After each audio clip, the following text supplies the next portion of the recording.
Hi, good evening, and welcome to Thfc Till I Die on this very, very special day. I'm up for a party. What about you, Ellie?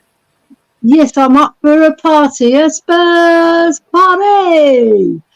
Yeah, we're doing this as a two-part show tonight, and I think when Ellie gets back, we'll do the second part. It's to celebrate the 140th birthday of Tottenham Hotspur Football Club, the team that infuriates us, makes us laugh, makes us cry, makes us pull our hair out, makes us jump for joy, makes us lose all, makes us just go absolutely nutty. But we love the club, we always will do. Anyway, Ellie, how are you? I'm really well. Today, I've been to the barbers, had my hair done, had my nails done. They're red though, but in my defence, it was the best colour for the nails, and my daughter said it looked elegant. So, that's the only bit of red I'm going to ever have on me.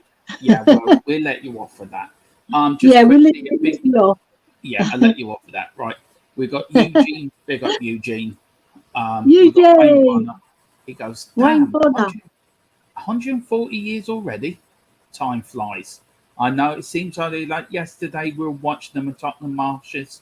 You know, me and Ellie discussing the things of the day. It's been 45 years to always wear the shirt and tattoo with absolute pride. Come on, you Spurs, Tottenham. Come on, you Spurs. And then Eugene, and then we've got Andrew Gregory. Big up, Andrew. Now, we were going to bring fans on for this show, but we've got a few other commitments. I have another commitment tonight. So what we're going to do when we do the second part of this show, when Ellie gets back off our holiday, we will be doing it as a fan special, where you come on and talk to us about your time as a Spurs fan and what made you a Spurs fan. So that is coming. That's a me and Ellie show. We're doing that. Probably when she gets back off holiday, we will be doing that show. So anyway, how are you, Ellie, anyway? I'm really well. I went to the barbers, done my feet, done my nails, got my Spurs book ready for all this. This is my favourite one, signed by the very own Bill Nicholson. Yeah. It says, to Ellie, all the best, and hope you enjoy reading this book, Billy Nick. He actually signed that for you. He signed it for me. Mwah! It's Ellie, got really dirty. It's got really dirty. I know. And then I've got the Tottenham Hotspur football book, number 8. This is just a sample of all the books. I can't bring them all out. There's that one. And then the boys' book of soccer for 1968. I was only 6 years old, you see, and I wrote in it. Look at that, all the scores from that time. So I could remember it because it was my first ever match that I went to. I was 5.5 actually, and my dad took me, and it was so lovely, Dermot. You know, the first time you ever go to a football match, it's an experience. I remember going with my dad My dad wasn't the biggest Tottenham fan. He wasn't the biggest football fan. He was from Mayo, from the west coast of Ireland. So soccer really wasn't his thing on his high list. It was work, and work and work. That was my dad. And work and put food on the table, isn't it? Yeah, I'm bogging him. And I remember he took me. He took me to one of my first matches, and I think we played Sheffield Wednesday at White Hart Lane. I sat in the East Stand. Yeah. And and me and my dad went to every match together until he died in 2003 of cancer. Oh. But we went to every game together, me and my dad. And then times I cherish. I cherish the times. I mean, we went to one match. There's no word of a lie, right? We were playing Everton. I think we lost 3-2. Ozzy was in charge at the time. And it was a really hot day. Right, my dad had been on the bender with my cousin, with his brother and my uncle the night before, right, up in Tottenham. Yeah, had a few Guinnesses. Yeah, had a few Guinnesses. He fell asleep next to me. Oh, dear. Yeah. But you know what? It's these moments, the family moments, that you'll cherish for the rest of your life. I remember taking the ex-wife to our first Tottenham game, and I said, "You enjoying it?" She went, "Yeah, I'm following Janola's legs all over the pitch." I went, "Fair enough." I know what she means. I used to follow Glenn Hoddles. He's okay, but he was quite a good-looking boy, but his legs were lovely. And even my fiance now, she didn't like football when I first met her. Now she will watch Tottenham matches with me. So look, I'm converting her. It is happening. Just a few more before we get into it. Happy Curry Boy 85. Hey. Curry Boy. Come on, Curry Boy. And I love his passion. I always got Charles Buchan's football annual at Christmas. Yeah. Wow. We're so nice to way back, Elly. In the past. I just got to do something. Hang on, I'll be back in a minute. Yeah. Just don't pick your nose. We're going back to the early years. So hang on. So hopefully this will work. Hang on. So I've got my flat cap on because we're going back to the early years. So I have to look like the part. Right. I've got my signed one on today. I've got Graham Roberts, Steve Perriman, the whole lot of them, Mickey Hazard. There is a picture here. I don't know if I still got it or not, but it was like, here we go. You can tell the flat cap army reinforced, can't you? You know what I mean? And those patches. Patches. Look at the. Oh my God. There's Dave Harris. There's Jack Kanicki. Do you know what I mean? Yeah. There's Elly. I was saying, this one's me at the front. This one here. What, the fellow in the middle? He's got my hairstyle. Talk back and side. Look, see the fella standing with his hand on your man's shoulder. Yeah. That's Sean Butler. That's Sean.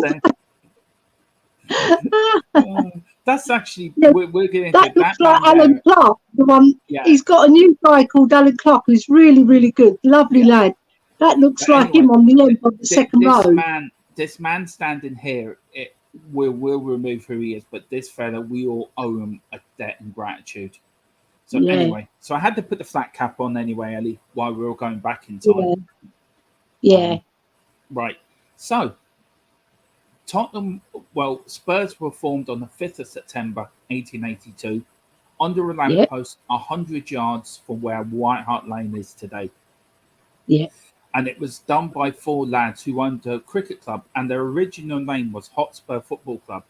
The club was formed on the 5th of September 1882 by a group of schoolboys led by Bobby Buckle, and that's the man we just saw in the photo there. Bobby Buckle. They were members of the Hotspur Club and Football Club.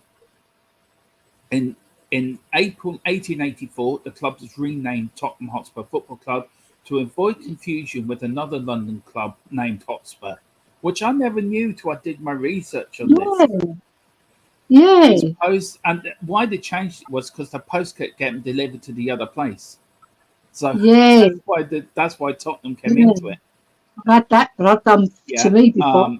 The North London sides played games between themselves and friendly matches against other local clubs.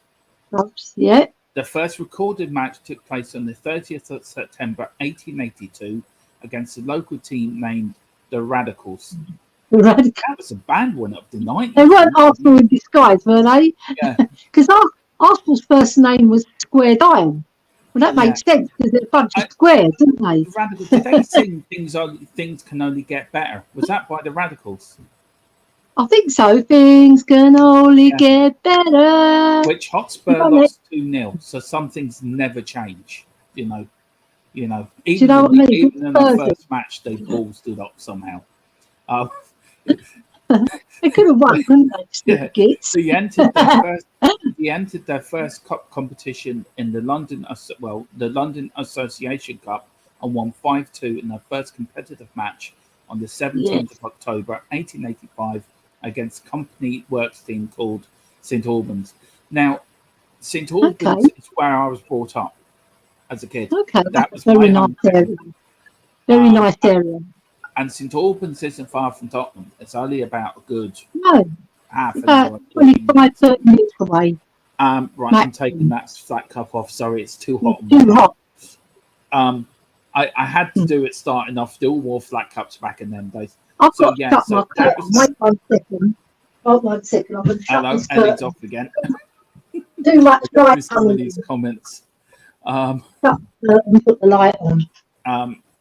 Carrie Boy says, Ellie loves my passion. Love you to wine, Ellie. I do. Carl Simpson, just thought I would quickly check in and say hello. Big up, Carl. Hello, Carl. Stay with us. Queen, if you my can. damn phone. Okay. And Dermot's ready to go out for the early 1920s round of golf. He is. He likes you know what? I'll put it back on again. There you go. Just for you, Carl. Just for you. I look like I'll be your caddy. I'll be your caddy, Dermot. Yeah, I look like Benny Bloody Hill in it. I'll give you a 5-iron. Yeah, but I have to wear it because of the early years. Right. Yeah. Carrying on, the club turned professional in the 20th of December 1895, and in the summer of 1896 was admitted to Division 1 of the Southern League. So it took us 13 years to become professionals. Yeah, and then do you know how they become professional? Yeah, go on, enlighten me. Right, there was a man called, that's too hot. Vivian, I can't think of his second name. He was a great amateur player, and he gave somebody, I think it was 2 and 6pence for a new pair of boots. And because he bought the boots, Tottenham had to turn professional.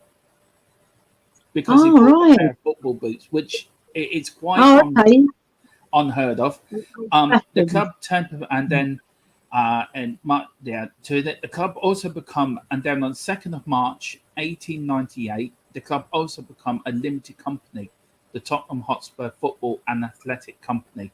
So we were selling shares then. I think they sold 1,100 and something shares. In the first go at it, and that's how the Whale family, the Brennan family, and I forget the other family, became owners of Tottenham Hotspur Football Club, because they actually bought the shares back then. The director died. He died in 1892, and that's when the Wells and everyone got involved in it. Yeah, Sydney Well, isn't it? Sydney Well. Ellie, if I bring these up, do you want to read through the managers? That's sort of the early Spurs. Of course, we won the FA Cup in 1901, but we'll go through that later. So go on. So these are the early managers for us, Ellie. So you read them through there. Right. Yeah. So 1898, England's Frank Brettle. In 1899, Scotland's John Cameron took over, and he's the one who did the FA Cup for us in 1901. Yeah. And he actually played for us as well. He did. I researched that before. Yeah. There's a question in there, Ellie. What links the 1901, and this is for the chat as well, so please get your answers in as well. What links the 1901, 1921, 62, the 1987 and 91 FA Cup winners and finalists team? Winners and I don't know. Hell, that's a hard one, Dermot. There's a link. There's a link between 1901, 61, 62. I'm not sure about 67, but I know in 87 there was a player, and 91 the same player played in both finals. So there was a link. Okay. I don't know. I can't think of anything. Let's see. Can we see? No, you're wrong, Corey boy. No.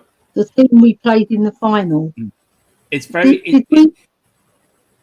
Did we play the same team every time? No.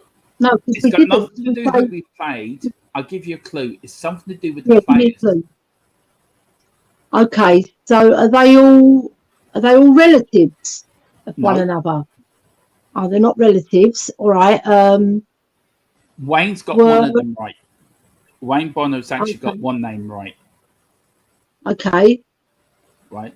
Yeah, it's the 1901. 1901.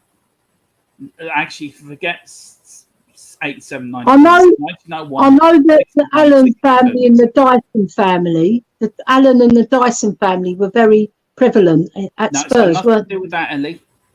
You got to think. It's the names in the 1901 final were in the 1961 and 1962, and they were part of the 1991 FA Cup winning side as well. What players who played for us? The same name. Wayne Bonner's got one name right. Allen. Yeah. Allen.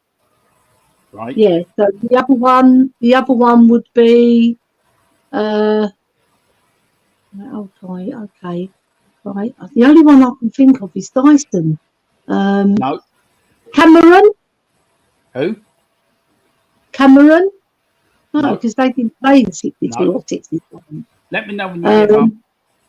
You're going to kick yourself. Oh, God. Brown? Yes, that's one.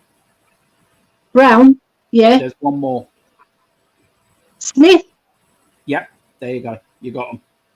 Yes. You had Bobby Smith. Thinking all the cold English names, Smith and Brown, isn't it? Yeah. You had Bobby. I was going to say Jones as well, but that's only Cliff Jones. Yeah, and Chris Jones played. 1901, you had Smith and Brown in the 1901 FA Cup winning side. Right. You had Smith, Brown, and Allen in the 61-62 winning side. And then you had Paul Allen in the 87 and 1991 FA Cup finalists and FA Cup winners side. And then Clive Allen as well. Yeah, and Cameron, So basically, the Smith and the Brown. So we should actually go and sign a Smith and a Brown, shouldn't we? Scout them out now. Come on, the scouting team. Yeah, come on. Right, get up. Yeah, right. and Where are you another these thing. managers? Yeah, 1907. 1907, England's Fred Kirkham. 1912, Scotland's Peter McWilliam took over. 1927, England's Billy Minter. That's a good name. 1930, England's Percy Smith. And 1935, England's Wally Hardinge. Yeah, he was the caretaker. Name, he was caretaker. Imagine, what's your name, sir? William Hardinge. Hardinge. Right, in 1938, we had Scotland, Peter McWilliam. 42, we had Arthur Turner. 46, we had Joe Hume.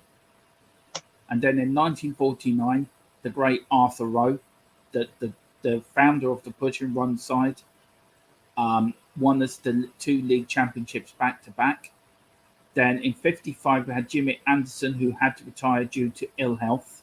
That's why Bill Nick got the job, because Jimmy Anderson. Yeah, Jimmy Anderson. Yeah. Then 1958, the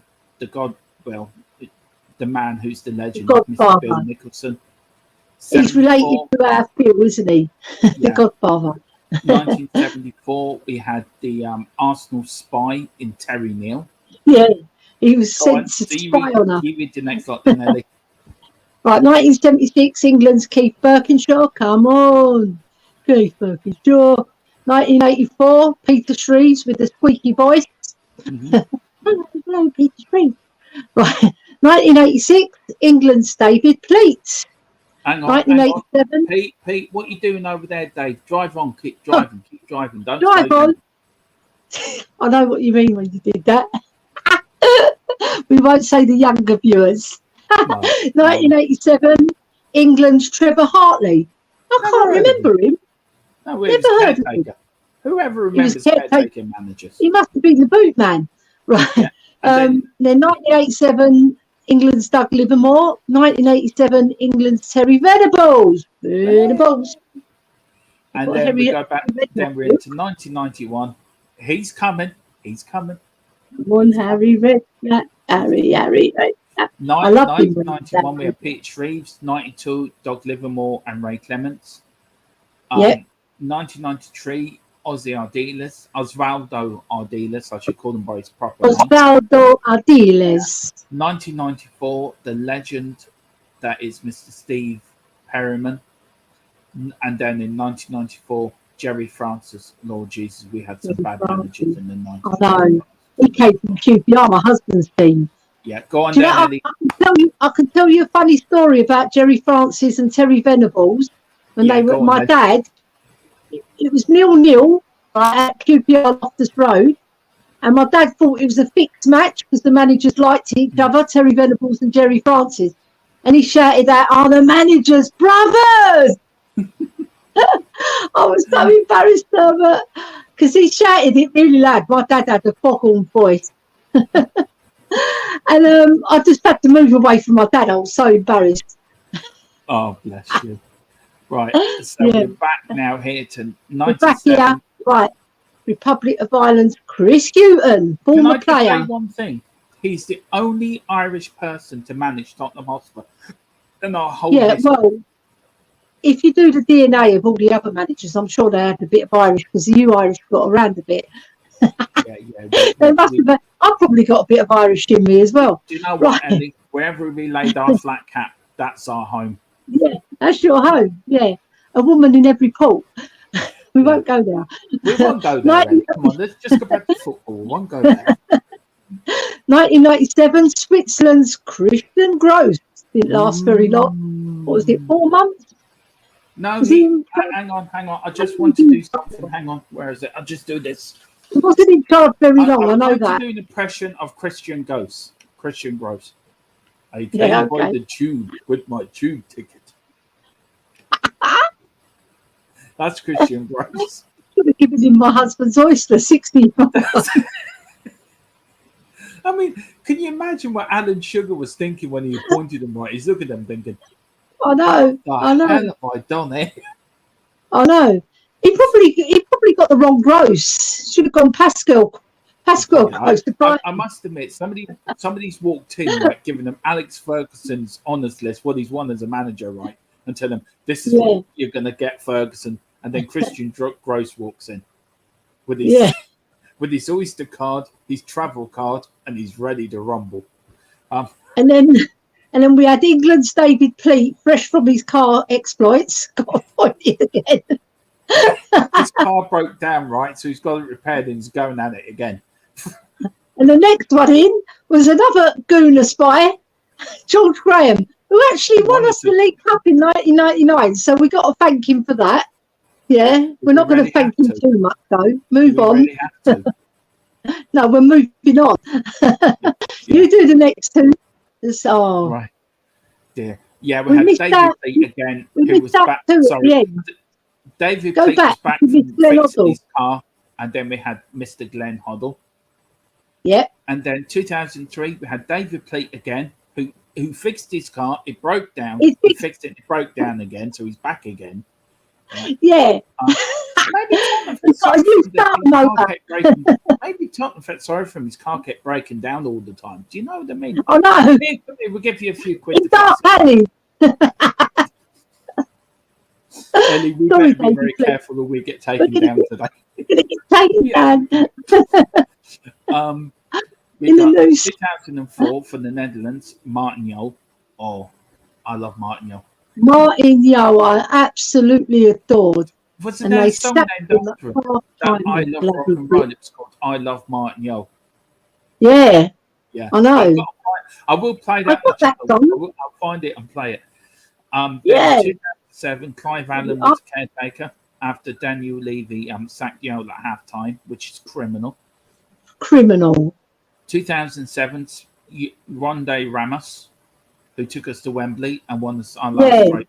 With Gus Poyet as his assistant. That's it. And we got right up Chelsea's noses that day. I was so happy. Not because we just won the League Cup, it's because we beat Chelsea again. I've got to read some of the comments out. David Bleacher and John the AA. We've got Kerry Boy, dodgy mechanic. He was. Was that a bit sheety? Or pleaty? JC, the English got about a bit too Elly. He did. Yeah, no, the English, not just him. He needed new wheels. That's what he needed, new wheels. Chris Hughton scored our winner at Forest in 95-96 season when Forest were our jinx opponents. There it is, the Martin Yole song. You can get it up for us next time. Yeah, on YouTube. Come on. And then Martin Yole from your niece. Martin Yole. Martin Yole. One is brilliant. David Pleacher, the John the A. Yeah. Oh, that's brilliant. That is. Oh my God. Then, 2008, Harry Redknapp. 2012, AVB. Go on, Ellie. Read out the last ones then. Right, yeah. So 2013, our own player, Tim Sherwood, took over, but didn't last very long.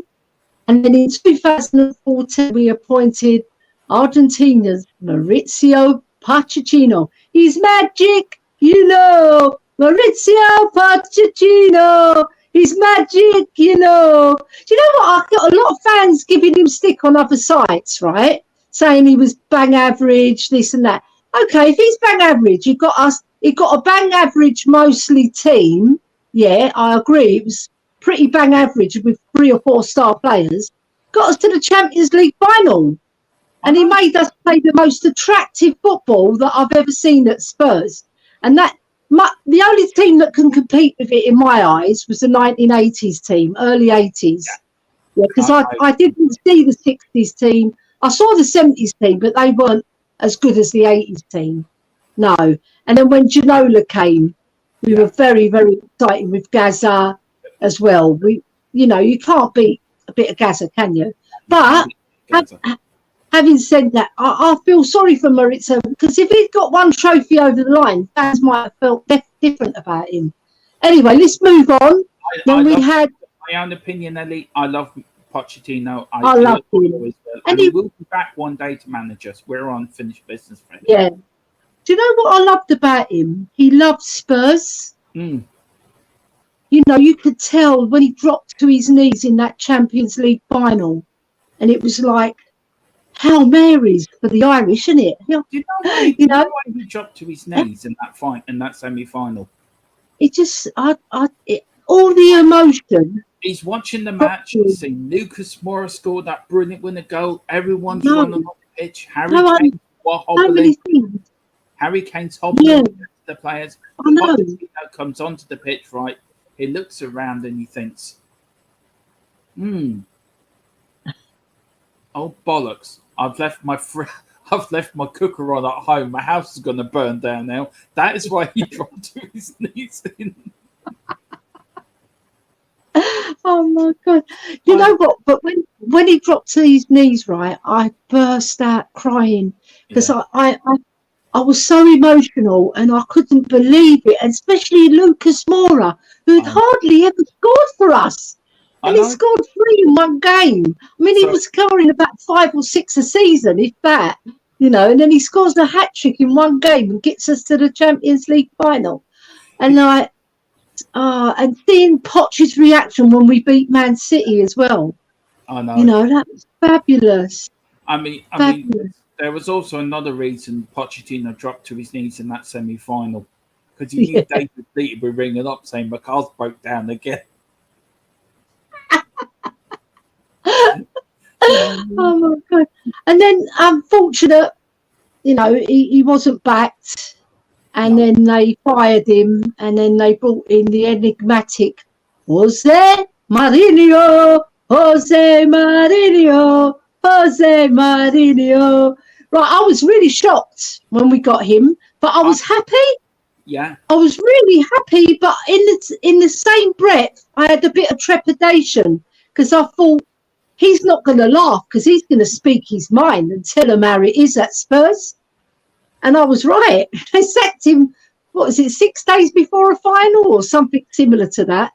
You know, and I was my niece, yes, Drula. Yeah.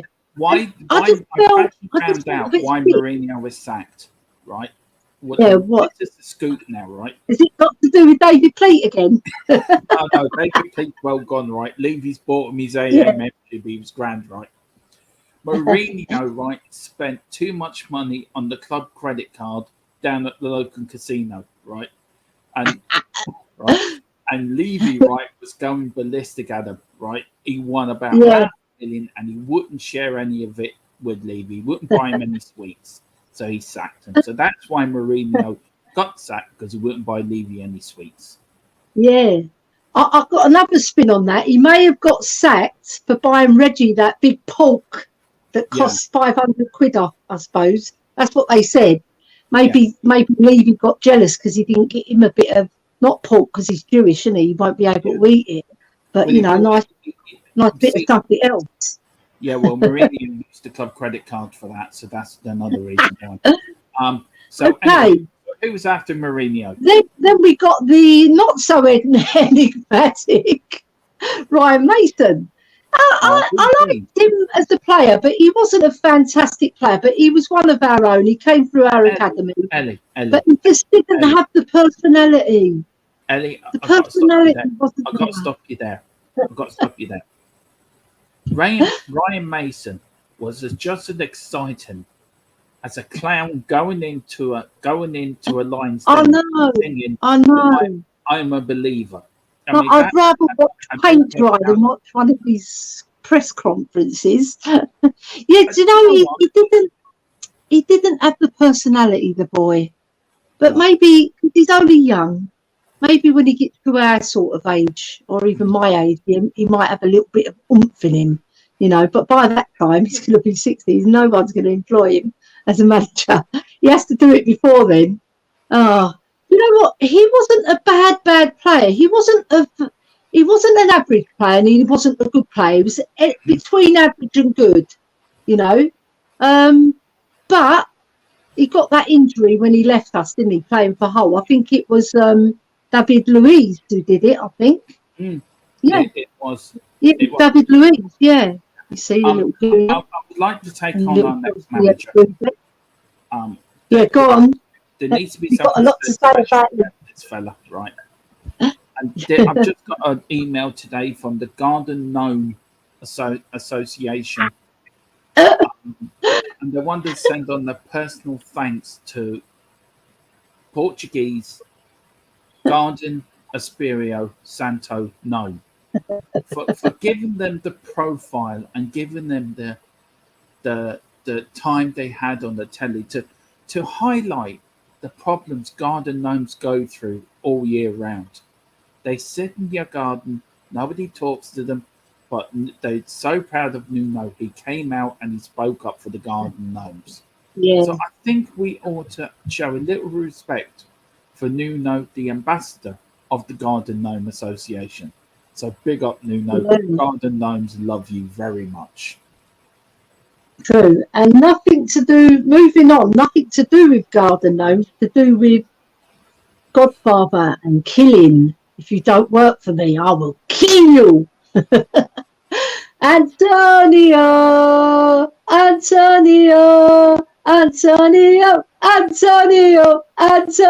in Conte we trust. What a fantastic manager. He spun us on a wheel, not David Pleat's wheel. He spun us on a wheel and he's told the club, this is what I want, this is where we're at, this is what improvement needs making. Yeah, look, I told you to go to the AA, Mr. Pleat. Now, piss off. There you go. We're going to get taken back. He's finding for another job at Tottenham. Yeah. Where was I? when you rudely interrupted.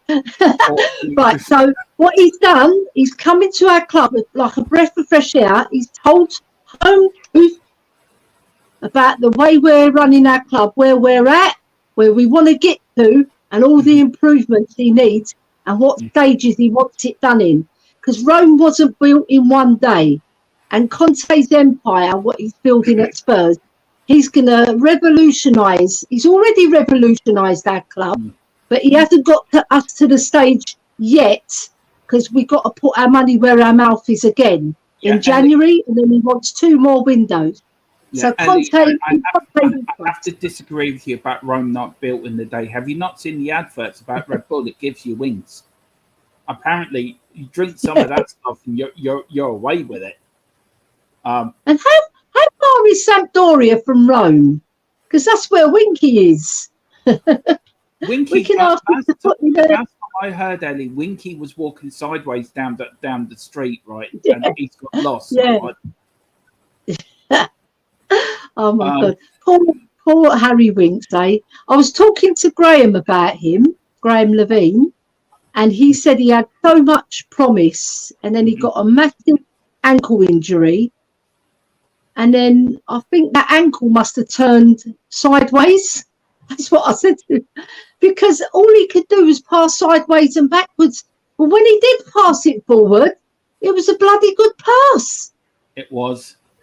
So why didn't he do it more, for God's sake? And then he would have been not a Spurs hero, but he would have made his grade. He would have made the grade in the scene if only he had used his vision and passed forward. Big up Ellie and Dermot, yes. Ellie, Harry Winks couldn't pass his way out of a paper bag properly. But you say that, right? You say that, but when he did pass it forward, he had a good pass on him.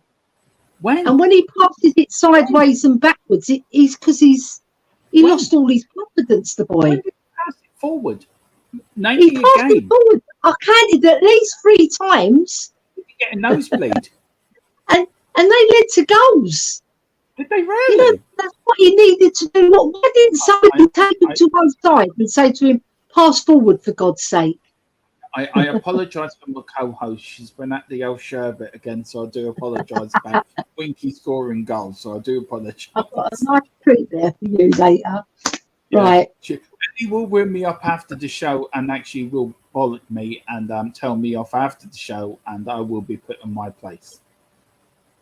That's Ozzy Ardiles, Glenn Hoddle, and Steve Perriman. I love this. I know you do. I have got a question for Mr. EE, so I'll quickly answer this and then we'll get back to it. Off the beat question, Dermot, what do you think of Van Dijk's getting away with that horrendous stamp on the weekend? Should have been sent off, banned for 6 matches, and that's it. I mean, that was a ridiculous. That was a sending off event. It was 100%, and again, that proves VAR is not fit for purpose. And look, Ellie, what's your thoughts on it very quickly, and then we get back to going through the years. He mistimed the tackle, and then he put his foot right down on the player's foot, really hard as well. Like, well, you know, sometimes when you just catch the foot because you don't mean it. You're flying into a tackle and you catch the foot. But this one, he actually put his whole weight down. That poor guy. I think I did a show here. Off the beat question, Dermot. I can see a show like that now. Off the beat questions. I really can. There's a show in that. Yeah, we can. I'll let you start with this, Ellie. Off the beat question, Dermot. What did you think of Romero hairpull? Ellie, you go first. I enjoyed it. I know I shouldn't have enjoyed it, but I did because it was so hilarious. Like, go and get a haircut, mate. Go to the barber.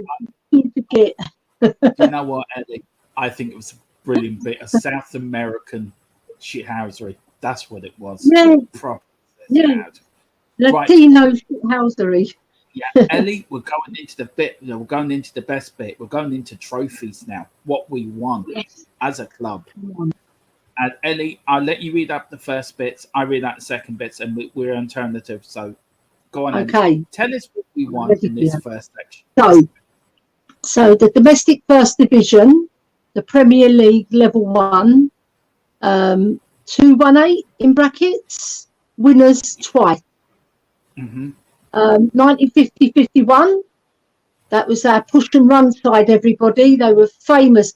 Now, my dad told me about our push and run side when I was a little nipper, and he said they were even better than the 60 side because their movement was fabulous, and the way they worked for one another and they pressed, and it was such a revolutionary way of playing in the English Football League. So I got a really good insight before I even was knowledgeable about Spurs. Did you ever see Arthur Rowe's Ellie explanation of how he taught them how to do the push and run? Yeah, I saw a video, right, where he was saying that, you know, you have to pass and move, but I can't remember all that video because I was only little and I haven't watched it since. No, I've watched little clippings, but I haven't watched that video. I've watched videos of our games. That's what I meant. I'd see if I can put it. I don't know if we get taken down if I put it up because I did find it. Apparently, he put the players into the car park, and he got them to hit the wall and then run up. That's how he taught the push and run. So kick the ball forward and run after it. Kick the ball forward and run after it. Brilliant. Yeah. So and that gets your fitness up as well because it's like circuit training. Yeah, being an ex-footballer, I know about that. So then the 1960s kicked in. 1960-61, my brother Boo was born. Yeah, and he brought us luck because we've done the double. And the first team to do the double in 68 whole years. That's how hard it was to win it. 68 years. And we scored 115 goals, and I think we let in 55, if I'm correct. But that was fabulous in those years on those pitches with those balls to score 150. If the ball hit you on the head, Dermot, you were knocked out. Yeah. And can I just say, you in the wrong way. We actually done it without Jimmy Greaves as well. And we did it without the great Jimmy Greaves. Yeah, we had Bobby Smith up front, and we had Dave Mackay. And I remember Billy Nick saying that Dave Mackay was the cream on the cake. He had the cake, but he didn't have the cream on top, the icing. No. It was the icing on the cake. You can't forget the great Danny Blanchflower, John White, who tragically got John killed White. by standing under a tree Jones, at the golf course. Terry Dyson. See, this was all before I was born, but I remember all the players' names because my dad drove it into me. Les Allen, the uncle of the Allen brothers as well. So there's many people. So then we go into the second division. Level 2, and we were winners in 1919-20 season. And this is very ironic the next season because 1949-1950, Arthur Rowe was our man. He brought us up and then he won the league in the first division, the old first division, which is known as the Premier League now. So that was fantastic. To do that is very hard. Very, very hard to win back-to-back league titles. It is, and not done a lot. Then no. The FA Cup, we won. We were the first non-league side to win the FA Cup ever, and that will never be repeated. 1901. Never. 1921, we won at Stamford Bridge. We beat Wolverhampton Wanderers. Jimmy Dimmick scored the winner that day. The winger, Jimmy Dimmick.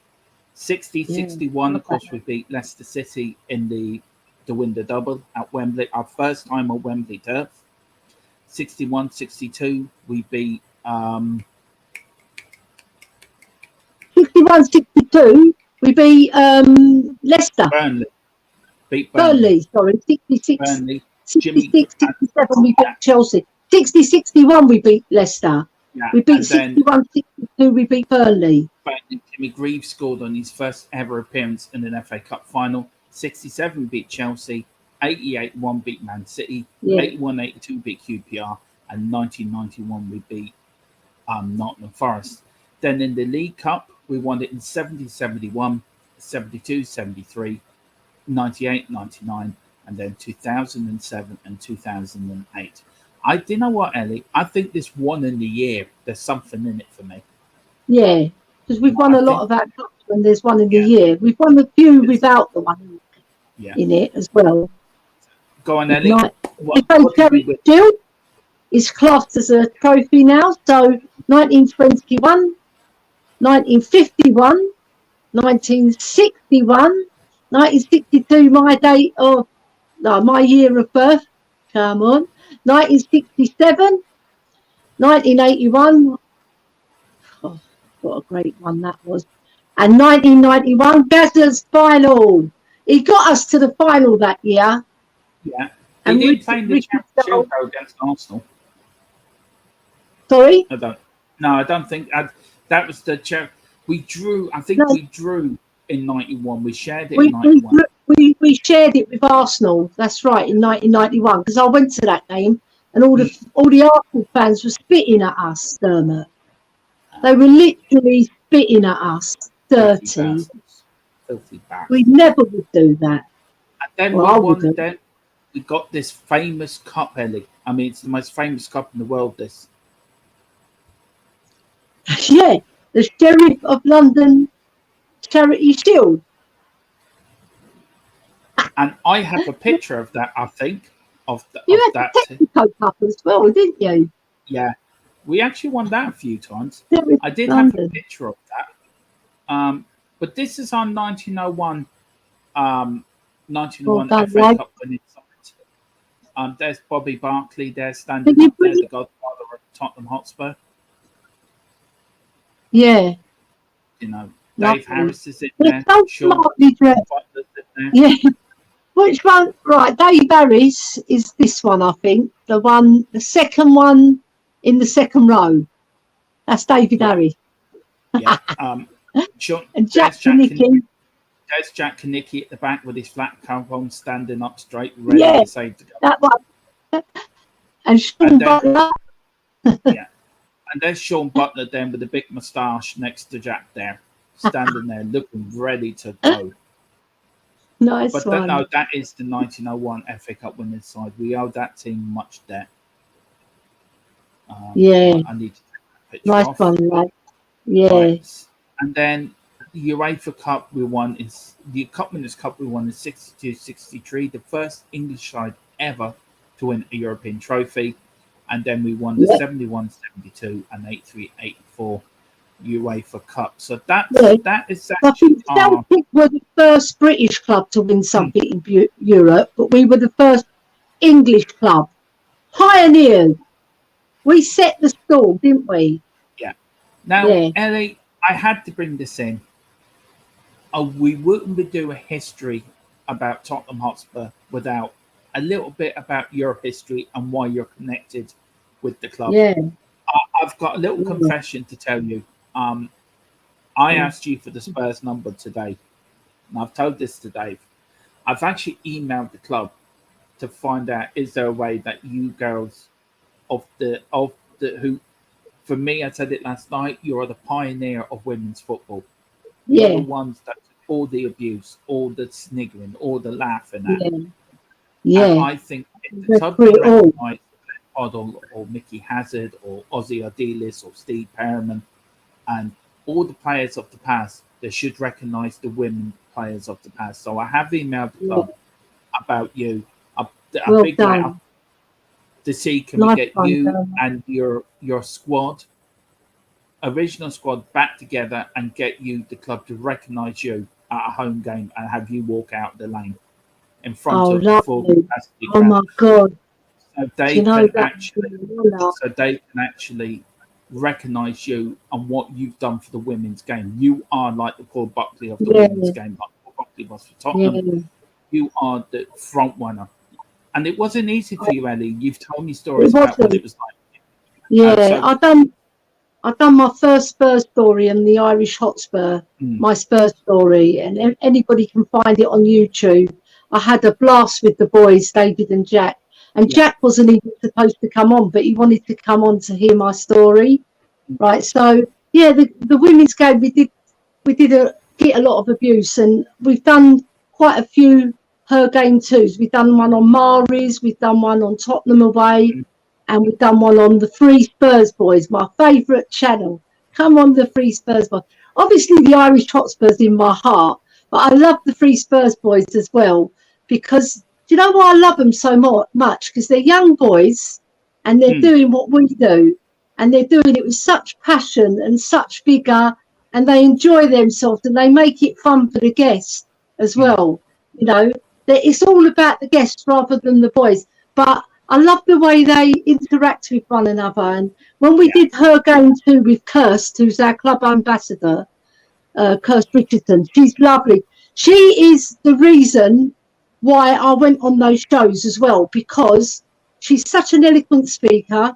She picks up women, but she all she said is, we don't want any extra than the men. We just want to be recognised on an equal par. See, we don't want any more or less. Yeah, this is where I'm coming from, Ellie. You've played the game. You've played the game for Tottenham Hotspur.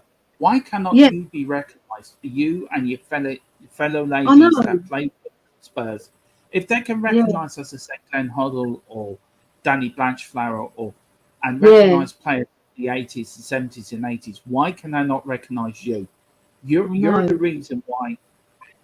I'll say it, and I'll say it as this is how I feel. You're the reason I think the likes of the women that won the European Championships won, because of what you did. If you didn't do what you did, there'd be no women's game for Tottenham. Yeah, and if that dream came true for me, if you've made that dream come true for me, Dermot, I'll be so indebted to you. And you know what? I would love to walk out with my favourite player at Spurs at the moment, and my favourite player two favourite players from the past, Glenn Hoddle and Steve Perryman, with Højbjerg. Well, no, it's not about walking out. I want you and the rest of the ladies Spurs team to get recognised. Yeah, that's what I'm saying. Very important. I would love that. Yeah, I would love that. But to share it with all those women would be fabulous. And even the current team now, who are fabulous as well. I just think, Ellie, you deserve it, because there's not we're in society, we're very easily to big up the men. Oh, look what the men's side have done. Look what the 81 team did. But there we should right. Playing in the training in the school grounds yard, getting laughed at. No offence, Ellie, please. I don't mean that. I know, I was. And abused and shouted at. All sorts of names that I'm not going to mention on here because it's too early.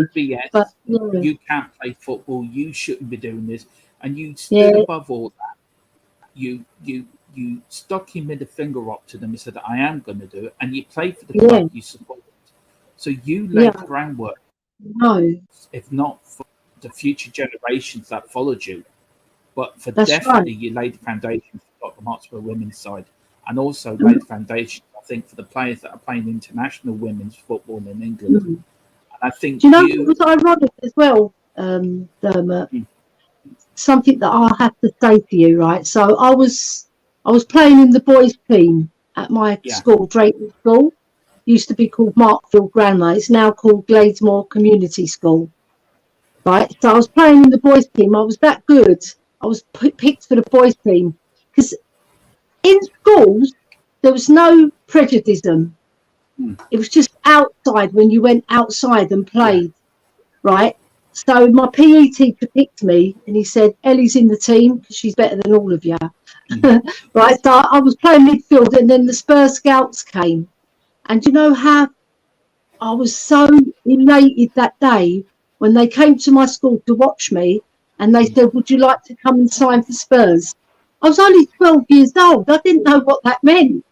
And I thought, right, by the time I was 15, then I knew what I was doing, you know, in terms of everything to do with the glamour, the, you know, getting up in the morning, being disciplined, training. The training was really grueling. I mean, I've got pain in my body now to this day from that training. I'm telling you, right, I'm carrying it. But it's just, when we went out and played, there was hostility, you know, and it wasn't always from men, Dermot. You'd be surprised. Some women would give us stick as well, right? I just feel, Elly, you should get more credit than you deserve, and it's my mission to get you the recognition. So I've emailed them today. Thank you. I really do appreciate that from the bottom of my heart.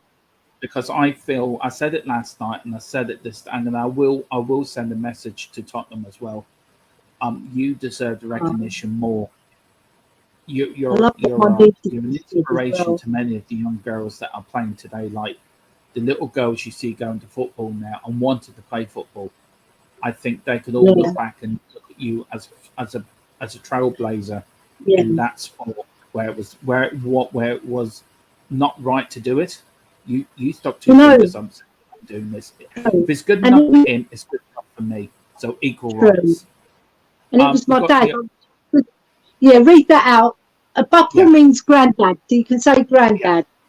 Auntie Ellie's granddad was a legend. That's why we're all Spurs fans. And I'm so grateful for that, as we all bled that Spurs blood. Their memories of granddad dashing their oranges at the telly. Yeah, he did. He was such a passionate man, and if we lost, he would do his nut. He would throw things. I do that as well. I'm like my dad. I'll throw things when we lose. I'm so angry, and I'm impossible to talk to after we've lost. I don't know about you, Dermot, but I just don't want to talk. If anybody comes up, I'll say, "What do you want?" I know. Anyway, the Tottenham women's teams were formed in 1985 as Foxbourne Ladies. Then they came to Tottenham Ladies, and then when they got promoted to the Women's Super League, they rebranded as Tottenham Hotspurs Women. I think that's right.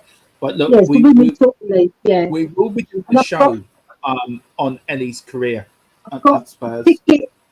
I've got the ticket that I had when I went to see them at the Hive, Tottenham Hotspur Ladies versus Arsenal Ladies. I went with this little boy that I trained in football, little Fenton, and I was so proud I took him. And he was so happy. And he said, "These women are such good players." And he calls me Auntie Elly. He only lives 2 doors away from me, little Fenton. He's such a lovely kid and a very good footballer. He's a defender as well. He's going to take Eric Dyer's place. We will be doing a special show on Ellie's Spurs career, and hopefully, if Ellie can, we'll get one of her old teammates on, and we can discuss and love to hear the stories from then. Ellie was 2 of them are in America. The striker, you were telling me today about the striker you got on. Yeah, Brenda McKenzie. And she was brilliant. 6'2". Nearly. She was 6'1 3/4". She's probably shrunk a bit now because I was 5'6" and I'm 5'4 3/4 now, so I've shrunk. So you were it'll come to everybody, don't you worry. And this other lady was the Gary Lineker of your soccer side. She was brilliant. Corey Boy 85 says people that give people stick for nationality, for naturally being good at something, are just jealous. Petty people unearned that when I was at school growing up in the youth ranks at Brighton. Yeah, that's so true. Corey Boy was a goalkeeper for Brighton, so big up Corey Boy. Yeah. You know, it's hard. He knows how hard it is to make it as a footballer. You know, you've got to put the hard graft in. Yeah, the hard hours on that training pit. Murray Walker used to say this saying on Formula One: "Those that are good enough do it. Those that are not good enough talk about it." So I'm not good at football, but I talk about it, and they like to you. Very good talker. You're good enough. You were to do it. Do you know what I like about you, Dermot? You love Spurs with a passion, and you'll go out of your way till 3 o'clock in the morning to research this show. That's how brilliant this man is. You see? Brilliant. I just enjoy doing it. So since 1999, Tottenham have displayed the statue of the cockerel, first made in a bronze by a former player. Now, there's a funny story about this cockerel, Elly. The day we got relegated, right, apparently there was a cockerel they had in the chairman's office. Now, I don't know how true this is. I did read it somewhere. Apparently, the day we got relegated, the cockerel fell off the perch and died. I shouldn't laugh. Oh, It's not God. funny. Apparently, No. that is Must a have true been a story. goon that poisoned it. Yeah, gave him a lasagna. Yeah. Lasagna gate. Notts County were the Oh, first visitors to the lane in a friendly watch by 5,000 people and yielding £115 in gate receipts. oh my Spurs God. were That wouldn't even get a lace on Harry Kane's boot. no, no. You know what I mean? He wouldn't even pay for his laces. Hmm. Yeah. But it's all relative, isn't it? Because in those days, that was a lot of money, I presume. Yeah. And Spurs played their early matches on the public land at the Park Lane end of Tottenham Marshes. That's where we Yeah. played our first matches. Yeah. Um, Bloody like a bog, wasn't it? It's like a bog, playing on a bog. it was like a bog alley. Yeah. The first Spurs game reportedly by local press. I bet me and Ellie would have been there. Hang on. Where's it? Yeah, we were there. Here we go again. Put the flat top band back in the 1800s. Flat cap on! Put the flat cap on! I have to go back into 1880 sort of mode. The first, I can't even read this, sorry. The first Spurs game reportedly by local press took place in Tottenham Marshes on the 6th of October 1883 against Brownlow Rovers. They were a big team, which Spurs and we won. won with a name like that, I'm not surprised. Apparently, that game was nearly called off, Ellie. Apparently. Right. Because I was talking to the local reporter the other day. He told me the referee was sinking. So the game was nearly called off. I don't know why you're laughing at my bad jokes, Ellie. They were awful, but thank you for laughing. A bit like Stuart Atwell against Fulham went missing. Yeah. He didn't even pay attention to the game, that referee. Rubbish. And it was at this ground that in 1887, Spurs played the team that would later become their arch rivals. Woolwich. Then known as Royal Arsenal, leading 2-0 until the match was called off. Now, I've left the last bit blank because I want to get people in the chat and yours. Why was the game called off? Ellie, I'll let you go first. Right, I'll venture a guess. Probably because Arsenal said they had COVID. I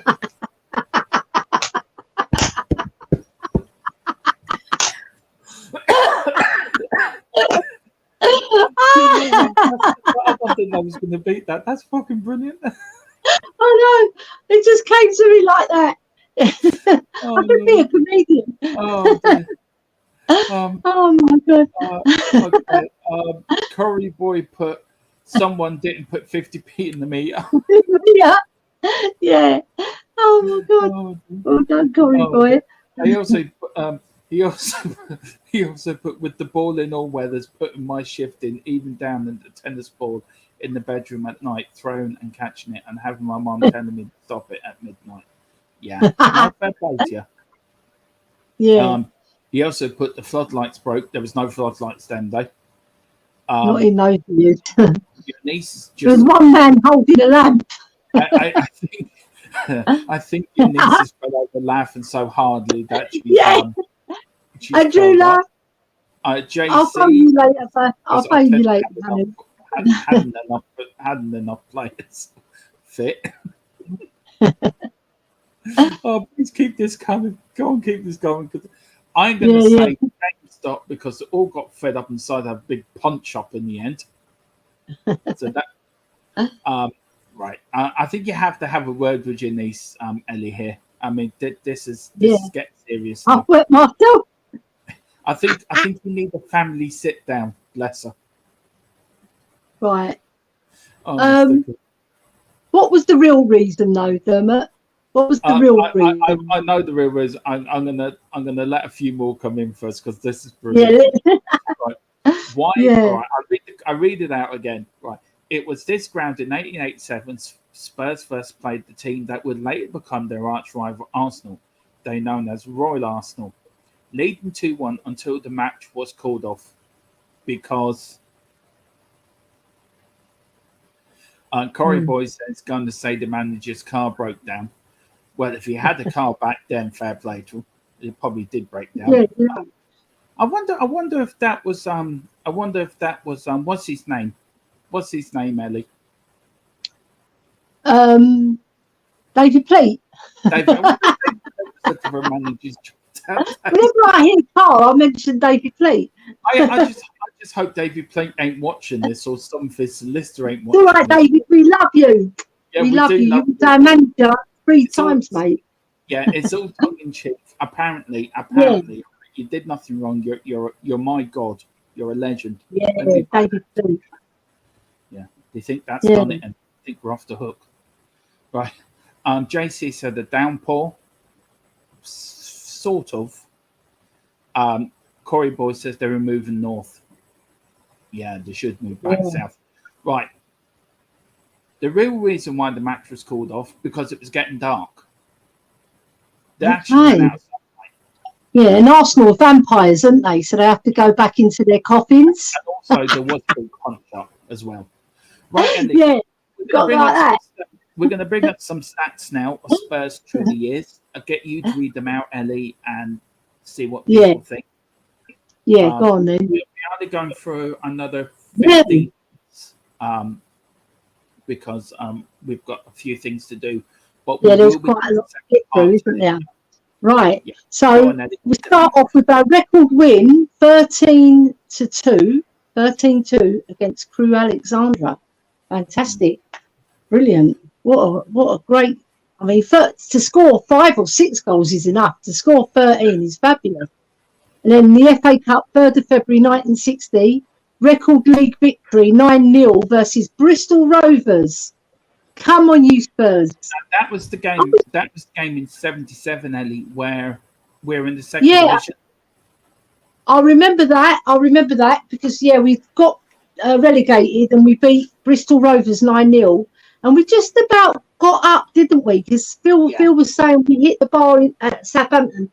Do you know what? I remember a lot of things of the second division. I remember playing Bolton and we won 1-0. I remember that, and we needed to win. And I remember Peter Reid playing for Bolton as well at that stage. And then he transferred to Everton, I think. Yeah. Anyway, let's move on. So the next one. Can you name me the player that scored 2 players that scored 2 hat-tricks in that game? Oh, what, in the Bristol Rovers one? Do you know? And in the chat as well, let me know what you think. Chris Jones? Was he one? I thought Lee was one. Colin Lee, and John Duncan. Yeah, I think he got one. Do you know what, Ellie? I've got to look this up now. Do you know when you get older, your bloody memory goes. Yeah. I can remember a lot of stuff, but sometimes one thing won't click into your brain. Look it up while I'm reading out the next one. So Division 2, 22nd of October 1977, record Premier League victory versus Wigan Athletic. And I was at that match with my friend Peter Captabiris, and we won 9-1. No, it wasn't that. No, Peter wasn't at that one when we beat them 3-1. That one I was with my brothers. 9-1 against Wigan Athletic. And I remember Jermaine Defoe scored 5 goals, I believe, or 4 goals. Yeah. Was it 5 or 4 he scored? 5. I think it was 5, wasn't it? And then somebody else scored. I think Cranshaw scored with a rocket shot. Who's Harry Redknapp's favourite player, as we all know. Right, I've got a little treat for you here, Ellie. I'm actually going to I found 2 minutes 27 seconds of. Magic. So hopefully this works. So everyone enjoy our biggest win. Nice. Yeah. There's Stevie Perryman. Slow motion here at the moment. Yeah. I don't know if this is going to work. I can't. Stevie Perryman. I love him. everybody who loves Steve Perryman, he's got a podcast. Get over there and watch his podcast because he's fantastic. Yeah, I don't Very think funny. Oh. It's not going to work. It takes time to load, doesn't it? Maybe play it a bit later. Yeah. What I'll do is I'll next time we're on. Keep it running. No, it won't work, Ellie, because I've load it before the stream and then we'll show it. Yeah. Okay. So we've got, where were we? Where were we before I interrupted the Queen? There you go. We got Exotic Justin Kim. That's one hell of a good name. That is name. Wow. That one. I mean, I like some of the names, but that is just beautiful. I'm not going to say what I'm thinking. I'm really not. But it's one hell of a good name. Fair play to you. I like that. And let us know. Could be related to David Pleat.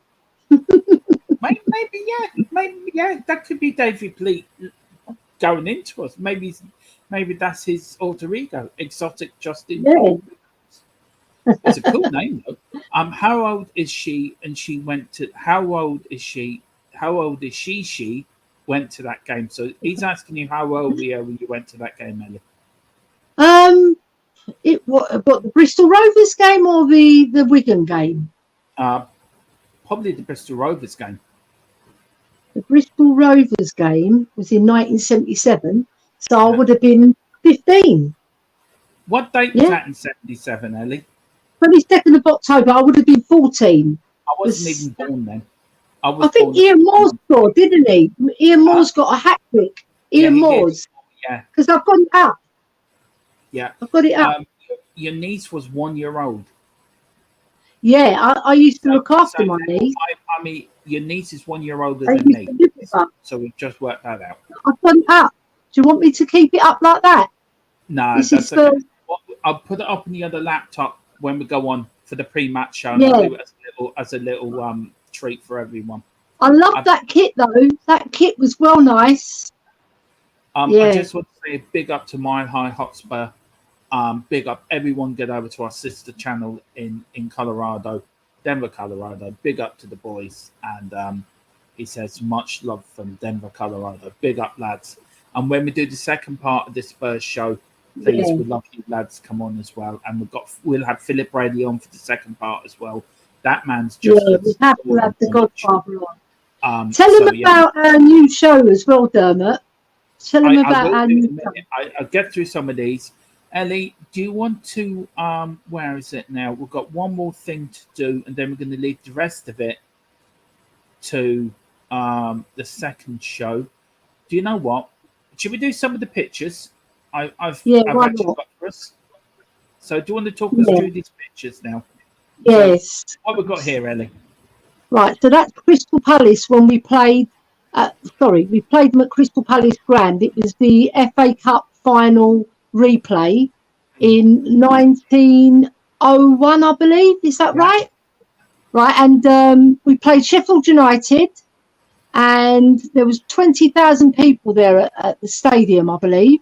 The first game drew a crowd of 100,000. And we had to play the replay there. It's 1921, not 1901, wasn't it? 1921. Yeah. Hang on, or was it 1901? Is it 1901? Yeah, 1901. I was right. I was right the first time. It says final tie for the Football Association Challenge Cup, Tottenham Hotspur versus Sheffield United. So in goal we've got Crawley. Oh God, it's so hard to read, isn't it? I like the formation.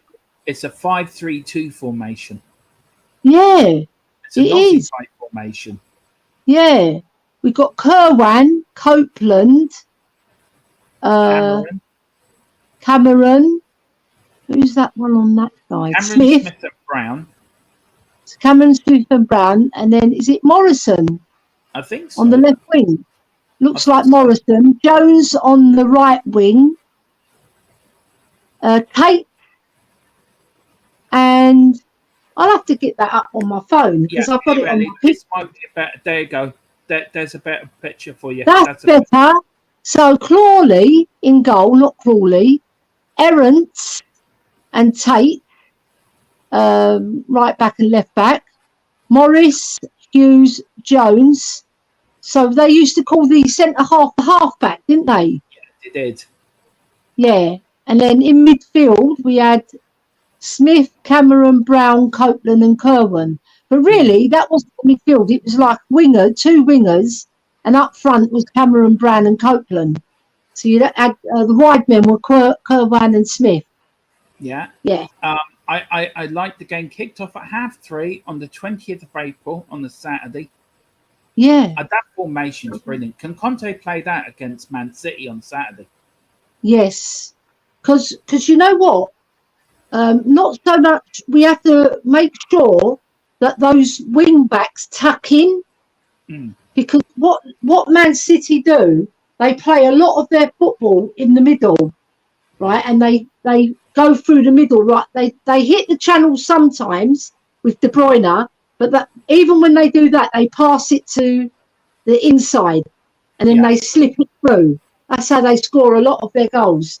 It is. And big up to Exotic Justin Kim. He says, big love from Seattle. Big up, guys. Yeah, Seattle. And sorry, it's not Stuart, Bobby, you Seattle, is it? It's away from Seattle. About your internet, okay? We enjoy your company. It's lovely to have you here. And I'm glad you're Bobby. Never apologise, man.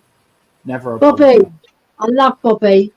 I've got great time for Bobby K. I really do. I think Bobby K is one of the nicest. He is a really nice fella to talk to. So big up Bobby K. He's the best. I am. We've got Welsh Girl. Big up Queen Elly and Dermot. Welsh Girl. Yay. Please come on, Welsh Girl, when we host our show. When we have the fans come on and talk about their favourite Spurs moment. Please come on. Ellie, we have the programme here from 1961-62 season. Yeah, I remember the cocktail being at the front and the light blue writing. Even though that one's from 61, they continued that one throughout the 60s. They did, yeah. When I went to my first match in 67. There you go. So that was a programme. I don't know how much it cost. Probably a shilling, yeah. And even then, that was 26. Even then, it was called the Tottenham Hotspur Football and Athletic Company Limited. Yeah. Yeah. So, and they used to have that on the high road, Tottenham Hotspur Football and Athletic Club. They used to have like a drinking man's club there. Yeah. This for me is an iconic picture of them polishing the old cockerel. Looked quite lively there. I still can't believe the cockerel died on the day we got relegated. Fell off the perch apparently in the chairman's office. Yeah, it just had enough. Yeah. So that's them polishing, and you can see them, I think, in the background there. I don't know if that's the east stand or the west stand, but you can see them there building. I think it must be the east stand because we built the east stand, and that looks like it's empty. That looks like a carcass, doesn't it? A pile carcass. Aha! Now you're talking. Joe Kinnear, Ralph Coates, Alan Gildean, Martin Shivers, and Mike England. Yeah. Yes. Ralph Coates for me was the Hamlet man. He was my 70s hero. Yeah. Here's the LD stand being built back in the day. Yeah. Wow. You know, I mean, that construction, when it went up, I was so proud to stand up White Lane because the shelf side was my side. The shelf side was my side. I love the shelf. We used to go, where the shelf side, where the shelf side, where the shelf side, Tottenham. Now, the Park Lane, they only sang that later. It was the shelf side that started the song. Yeah, it was. That's true. Yeah. And here we've got a lovely picture of the old White Hart Lane. God, I miss that place. I know. It just had such a unique quality, that brand. And when you were in there, it was all tight-knit, wasn't it? You know, even before they put the seats in, Dermot, when it was all standing, it was fabulous. It is. 36 to 38,000. I think it was 30. I think it was 30,000 first, and then they raised it to 33, I think, if I remember right. Then it went to 36 and 60 something. Yeah, 62. Yeah, that's it. Yeah. I remember going. I remember going to a match with my dad once, and it was 36,302. I always remember. I played in quite a few friendlies there. Yeah. I played one competitive match there against Crystal Palace. So let me get this right. That's the East Stand. Was that the West Stand? Right. So where the players come out is the West Stand. So it must be this side, yeah? This side. Yeah. So that's the Park Lane, and this is the Paxton Road. And then that's the Shell side. No, sorry, wrong. Right, that is the West Stand. Opposite, this is the East Stand, because the West Stand had all the boxes in the middle, the private boxes, where they all eat their prawn sandwiches, as Roy Keane says. Has the Spurs said I missed the old White Hart Lane? Yeah, so Corey Boy said the old season ticket was in that corner. What a view! Yeah. Yeah.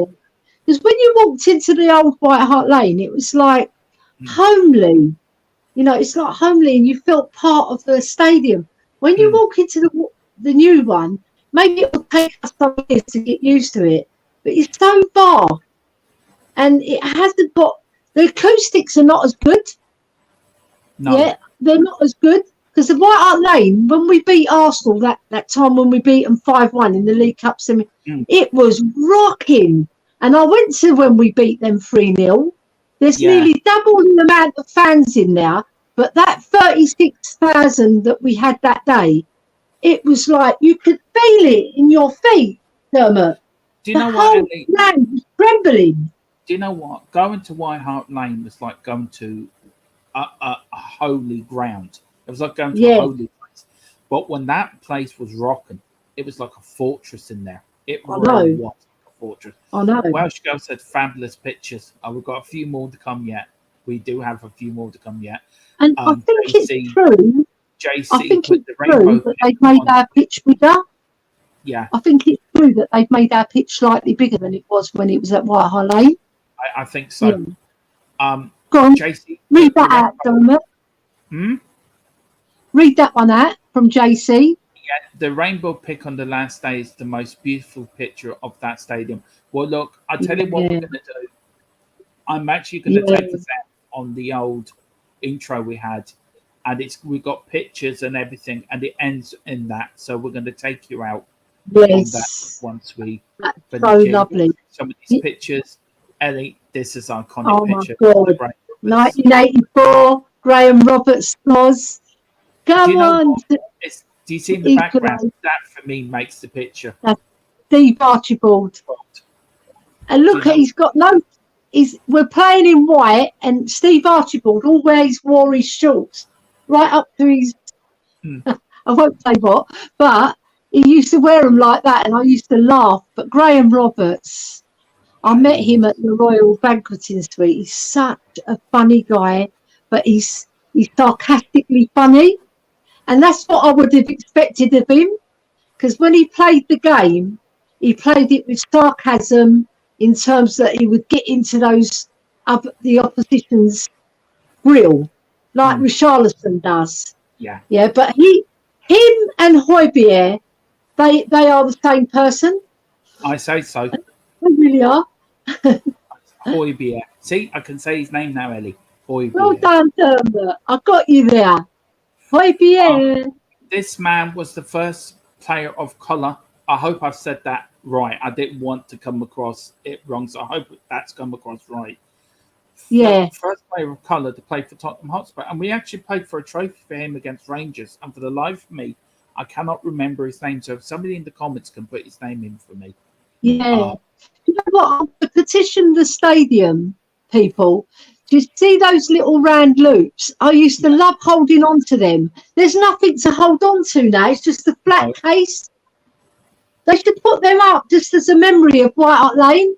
And they'll look good in bronze with maybe a cockerel in the middle of it. You know, like every 2 sections have a cockerel as well. Beautiful. Question here from Exotic Justin Kim. What would you rate Son's performance this week? 0 to 10. I think he played a solid 8.5. I give him an 8 in a 7 in our play ratings. Ellie, what would you give him? I think you gave him a 7. I gave him a 7 I gave him in the 7 because there was one time when he was clean through and Harry was screaming for it and he passed it just a second too late. If he'd done that and Harry had scored, I would have given him an 8 because he put himself about. He nearly scored a goal and his transitional play was fantastic. He got hacked down when he was clean through as well. So he would have got it. You know, when Sonny goes on those runs, you know he's going to end up in a goal. That's why they hack him down. He's a marked man this season, isn't he? The gentleman's name is Walter Toll. That's that gentleman's name. Right. So nice this is the 1920 teams. Look at them all there, the little hats and looking all well proper. Oh, look at that. And if you notice, not having the cockerel didn't come into the late 40s, I think, we started wearing the cockerel. This is our FA Cup winning side of 2021, which just blew what I said out the water. You can see the cockerel there. Lovely. See, there's Dave again. It's the most beautiful cup, that FA Cup. It's like a woman, isn't it? Like that. Yeah. Beautiful. Yeah. Sorry, Eddie, I've just gone away from it. Right. This is the players' cigarettes for the 1901 FA Cup winning side. Walter Toll. There he is. And then we've got here, this is the 1921 FA Cup. We showed that one. Now, this gentleman here, this man, right, this man is the godfather.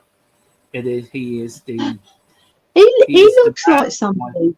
Tottenham Hotspur exists because of this man. He is the founder. Yeah. He's one of the founding members of Tottenham Hotspur Football Club. And if it wasn't for him, we would not have a club today to support. So, Mr. Bobby Barkley, we tip our hat off to you and we thank you with all our heart. Bobby Barkley.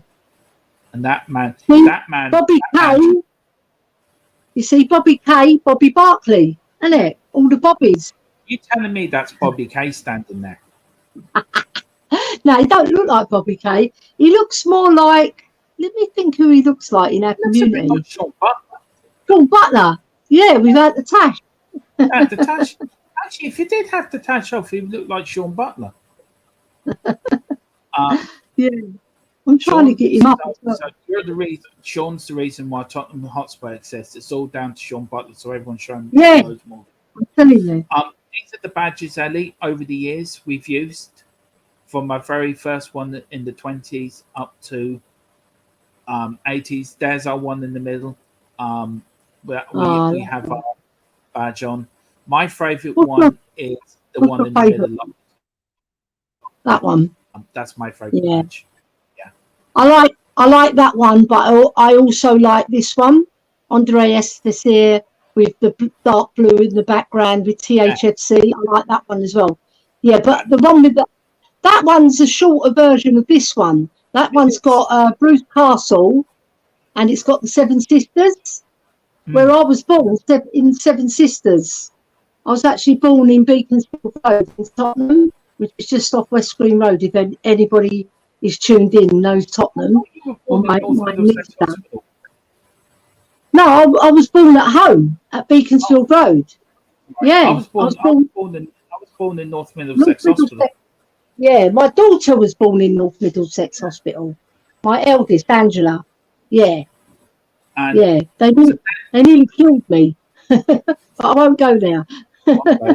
These are the badges, and these are the kits that we've wore over the years. Bloody hell, that one looks like QPR's one. I mean, look, we wore red, for Christ's sake. I mean, what were they thinking? Oh my God. And these are they have to scrap that one from our memory. These are the home ones now. This is the home kit. Yeah. And that's it.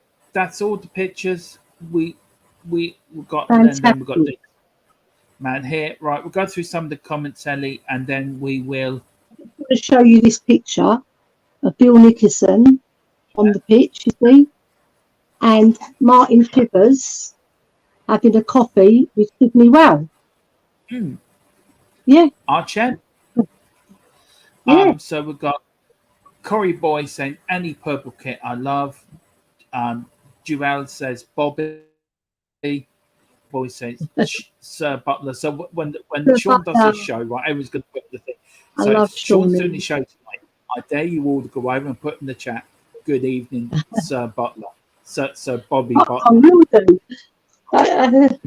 I will do, don't you worry. Corey's fault, it's Pinky Blinders. It's Pinky Blinders rest. Well, good sir. Yeah. It did look a bit Pinky Blinders, some of them.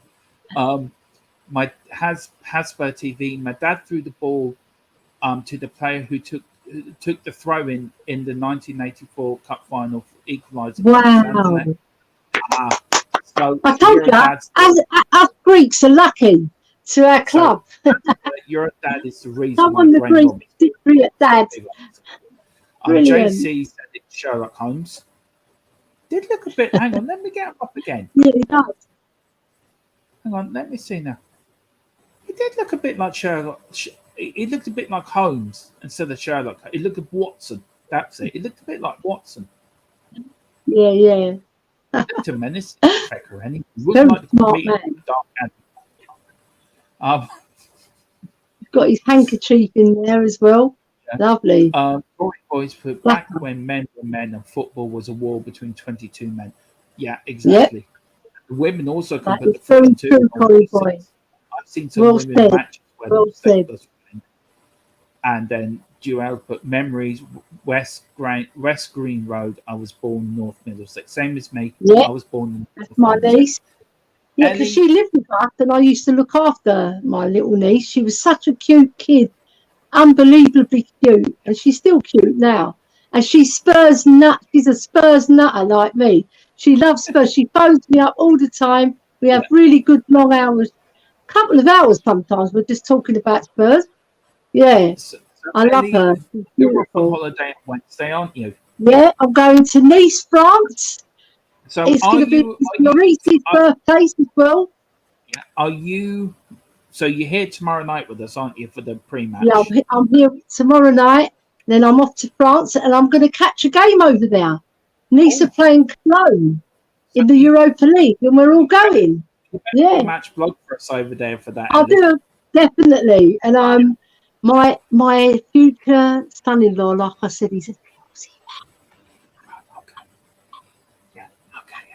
We won't tell anybody. He's got a big Chelsea tattoo on his leg. Has he? Yeah. I don't know how it was the family there, but you know, if he'd been Arsenal though, no, that would have pulled the last straw in my bow. I would have not let him in. Can he be converted? Can he be converted? No, because he's Chelsea. His daddy's Chelsea through and through, but a lot of his family is Spurs. Because when we went to my daughter's engagement last weekend, there was about at least 15 Spurs fans there on his family side. So there was more Spurs than Chelsea. I'm on you, Spurs. Yeah. Well, and we were singing, gimme a ginger from Sweden. All of us, all the Spurs fans. Because they put ABBA on. And we sang gimme a ginger from Sweden. It was epic. I've got it on here. I'll send it to you. Yeah, I'd enjoy that. Well, for Mr. Buckley, for the man who created the greatest. We love you. We thank you. We honour you. We love you. Though you do look a bit like Sean Butler. So everyone, Sean's on tonight. I think get over there and put in his chat. Thank you, Sean, for creating Tottenham. Yeah, I look a bit like that lady called Queen Elly Hoybier. You know what I mean? Yeah, too. Yeah, she's a very nice lady, actually. Yeah, she's all right. And also the other picture, which I love tonight. Where's the other one? With all the flat caps and the. I love that. That was where was the 1901 side, wasn't it? Where is it now? Where did I put it now? I'll put it somewhere along here. Anyway, look, I'll get it up next. While you're looking for that, I just wanted to show you this. This is my book from the first, probably one of the first books I've got. Right, so I've put here, up there. Sorry? What scores have you got? Right, so I've got League Cup third round draw, right? And then we got Wrexham. Tottenham Wrexham. I didn't put the score actually. I put Tottenham Wrexham. We went through Ipswich Bradford, and I've just put all the things. I didn't put the scores. But more interestingly, I put this book. This book belongs to Elly Loizu, because that was my maiden name. Paraskevas Loizu at 59 Beaconsfield Road, Tottenham, 015 4SH. The things you write when you're a kid, and I put Spurs versus Britain. Look, Elly, we've got to do a second part to this show. I have had such a good doing this. It's been really funny. And look at the man who became Republic of Ireland's manager.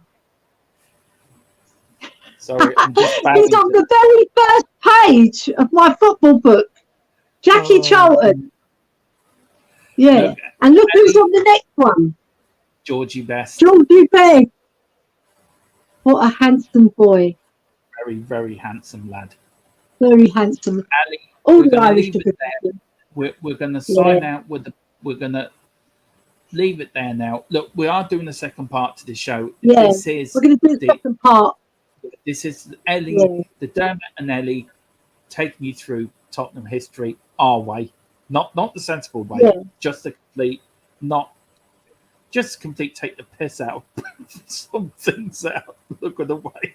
And also, Dermot, tell them about the new show that we created. We've got a show coming up, King, the Queen, and the Godfather, which we be the three of us will be doing a show where we'll be discussing Spurs of the past, our memories, famous games. We'll be talking about seasons as well. Talking about FA Cup games. We might even put a game on, and we'll talk about the game, and we'll talk about players during down the years. So that's coming up soon. This week you've got the match for the Champions League game on Wednesday. Champions League games on Wednesday. We've got the post-match Thursday. Then Friday, we've got the build up. Friday or Saturday, we've got the build up for the Man City game. Doing the watch along for that. So we've got plenty coming up. Listen, thank you, Elly, for joining me this evening. Our pleasure. Thank you to everyone in the chat. We've got a few more comments. Love the content, guys. Thank you very much, Corey Boy. Corey Boy 85, big up. Welsh girl, thank you both. No problem, Welsh girl. See you later on the Irish Hotspur, Welsh girl. Corey Boy, Hero Jack, the man child. And with this last one from Joel, you guys have been brilliant. Thanks for a great show once again, Auntie Elly. Look, I couldn't do a show without my sidekick next to me. I really couldn't. Look, Elly, it's a good night for me and a good night from you. And good night. And come on, you Spurs. And we've got to finish it. Happy birthday, Tottenham Hotspur. Happy birthday to the Spurs.